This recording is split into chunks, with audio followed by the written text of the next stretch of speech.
All right, let's get into it. Today, we are going way beyond what you might have learned in Econ 101. We're going to tear up the old script and explore a much richer and, frankly, more realistic story about how our economy really works. You know, the standard textbook story paints this picture of the economy as this, perfect frictionless machine, right? Every gear turns in perfect harmony, prices adjust instantly, and everything just flows exactly where it needs to go. It's clean, it's simple, and it looks beautiful on a chalkboard. But then you step outside. You look at the real world, and things are, well, they're messy, super messy. Companies make huge blunders, markets are completely unpredictable, and change feels chaotic. So if the theory is so neat and tidy, why is reality such a beautiful mess? And this, right here, this really shows you that massive gap. The textbook assumes we're all basically supercomputers, perfectly rational, with all the information we could ever need. But in the real world, we're human. We have biases, we're working with incomplete info, and we're living in a world that's just constantly changing. It's the difference between a perfect, frictionless dream and a reality that's packed with hidden costs. This disconnect, it brings up some really big puzzles. And here's the first one. If markets are supposed to be the most efficient way to organize economic activity, then why do we have these giant, clunky things called firms? I mean, why isn't the whole world just a network of individual freelancers constantly making new deals for every little task? And that leads to puzzle number 2. If firms are just these cold, calculating machines that always pick the most profitable option, then where does real, game-changing innovation come from? You know, those wild, unpredictable leaps of faith that totally reshape industries? These two mysteries, that's what we're going to unravel today. Okay, so let's tackle that first mystery head-on. Why do firms even exist? To solve it, we need to zoom in on something that's usually invisible, the hidden costs packed into a simple handshake deal. And the key here comes from the brilliant economist Oliver Williamson. He gave it a name, transaction costs. Just think of it as friction in that otherwise perfect economic machine. It's all the extra stuff you have to do besides paying the price. The cost of finding the right person, negotiating the deal, writing up a contract, and, crucially, making sure you don't get taken for a ride. Now, this friction exists for two very human reasons. First up is what he calls bounded rationality. It's a fancy way of saying we're not supercomputers. We can't possibly think of every single thing that could go wrong and put it in a contract. And second, there's opportunism. Williamson's phrase for this is perfect: self-interest seeking with guile. It means people might try to exploit those gaps in our not-so-perfect contracts for their own gain. So here's where it gets really interesting. The risk of that opportunism, of getting exploited, it skyrockets when a deal involves highly specialized investments. And Williamson has a term for this too: asset specificity. It's basically asking, how much value does this thing, this machine, this skill, lose if it's not used for this one specific deal? In this example, it makes it crystal clear.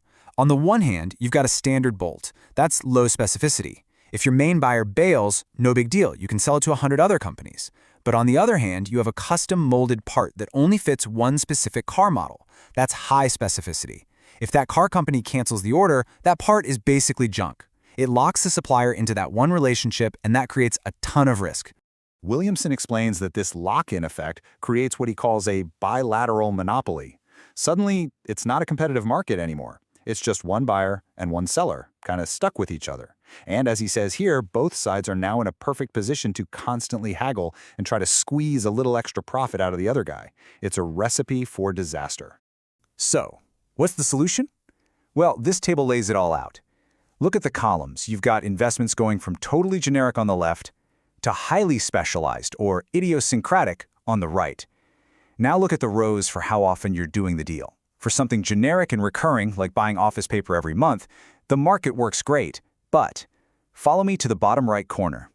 When you have a recurrent deal that involves a highly idiosyncratic investment, like that custom car part you need every single week, the risk is just too high for the open market.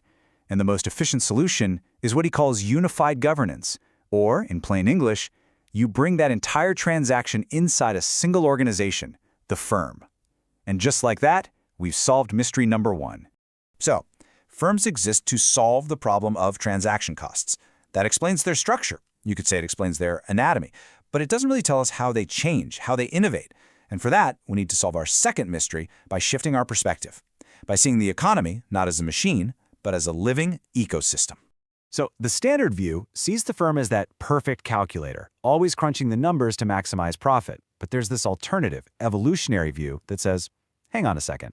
It sees the firm less like a calculator and more like an organism, a bundle of habits and capabilities that have been shaped by its own unique history.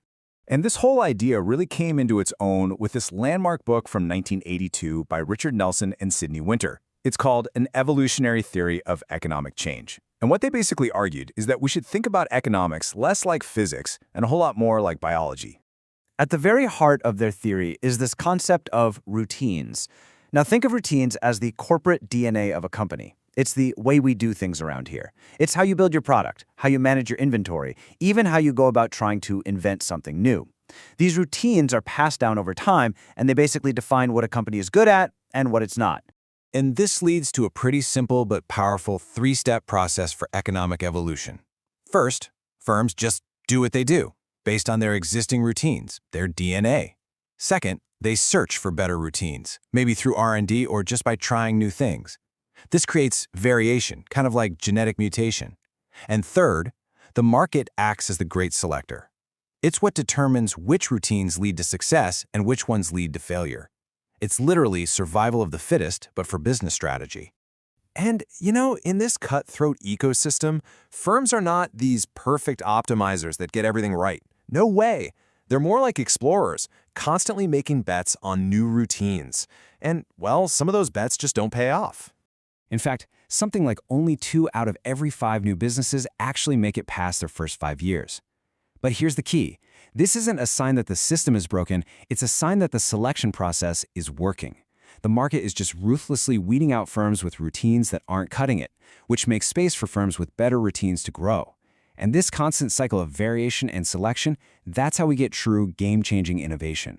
So now we've got the two big pieces of our puzzle. Transaction costs explain the structure of firms, and evolutionary theory explains how they change. So what happens when we snap them together? Well, we get a completely new and much more powerful story about the economy. And this, right here, is the big payoff.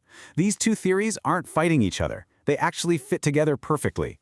Williamson's theory explains the anatomy of the economy, the static structures like firms and markets that we can see. And Nelson and Winter's theory? That explains the physiology, the living, breathing, dynamic process of competition and innovation that flows right through those structures. So, we have to toss out that old metaphor of the economy as a predictable, static machine that you can just tinker with. It's just not right. It's something so much more fascinating than that. It's a complex, adaptive system. It's alive. It's constantly learning, constantly adapting, and constantly evolving in ways that we can't always predict. And that leaves us with one final thought to chew on. If the economy really is this evolving ecosystem, all built on corporate DNA, then what are the routines that are going to win in the future? What's the corporate DNA you're betting on? Thanks so much for joining me.